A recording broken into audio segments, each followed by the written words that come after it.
First of all, what's your name? My name is Gary. And okay, what's your position with the subdivision? I'm president of the Bridgewood Farm Homeowners Association. Okay, so I was just noticing you were talking to Paul Davis. Do you mind sharing some of what Mr. Davis and you were talking about? He was concerned that some of the things I said might not be quite accurate, and as far as I knew, they were. But he said that he would welcome me to come into his office to talk with him about any and everything that is associated with this subject, and I will take him up on that. And the subject is the water reservoir. Water course.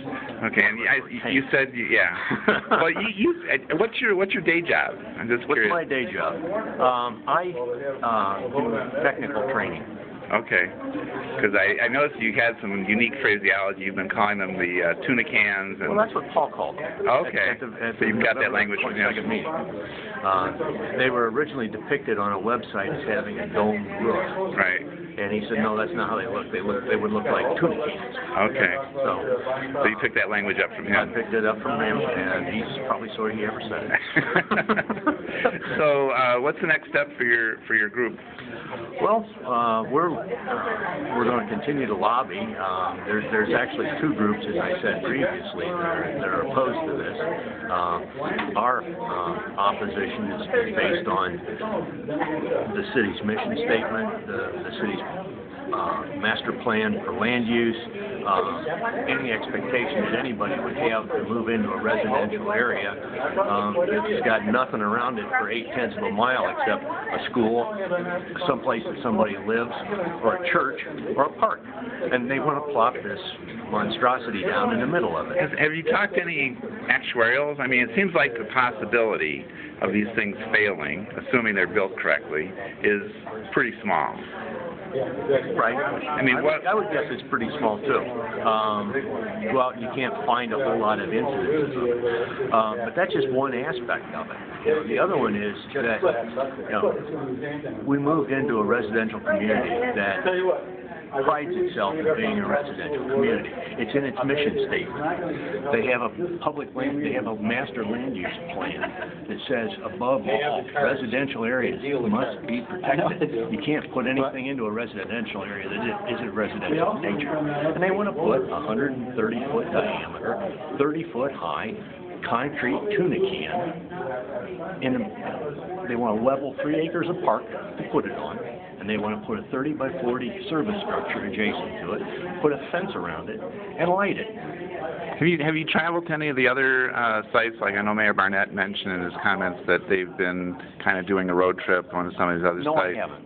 Okay. I have seen them other places, and not necessarily thinking of them in this regard, but I have seen them. It seems like the other ones are more commercial, like like for the Orient plant, the shopping centers. Yeah. They're not really residential service. And we're not really picking a bone about the second tank that they're talking about at this point, because they're talking about putting it in a commercial area, right? Which is where it belongs. So our position is it just doesn't belong in a residential area.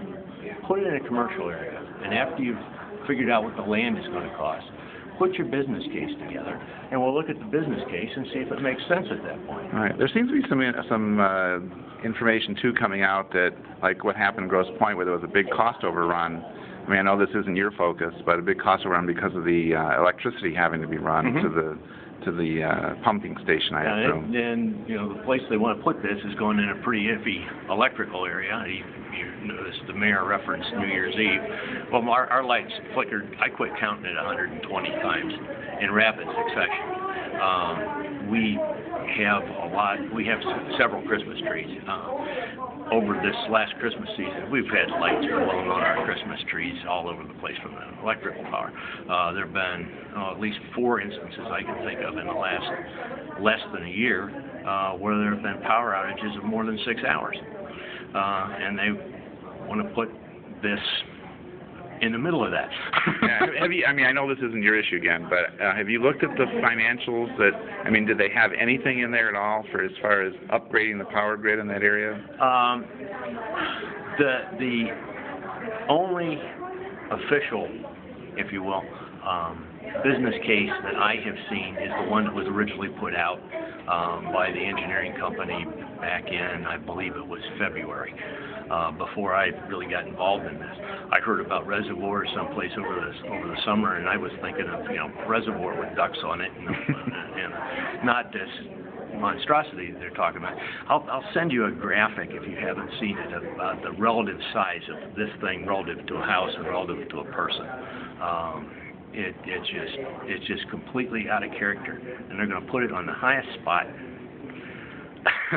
What are your thoughts about the, you know, they announced they're going to have this public meeting on the 31st. Do you have plans to turn out a big group to come out and, at that meeting? I don't think we'll necessarily have plans to turn out a big group and make a demonstration or anything like that.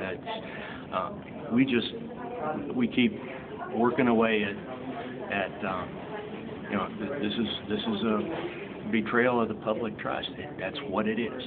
We expected something. You have a reasonable right to expect that when you read what the master land use plan is, what the city's mission statement is, when they pass bond issues to buy green space and parks, and then want to turn it into a commercial development. It's just completely out of character with what should go there. Okay, great. Thanks for your time.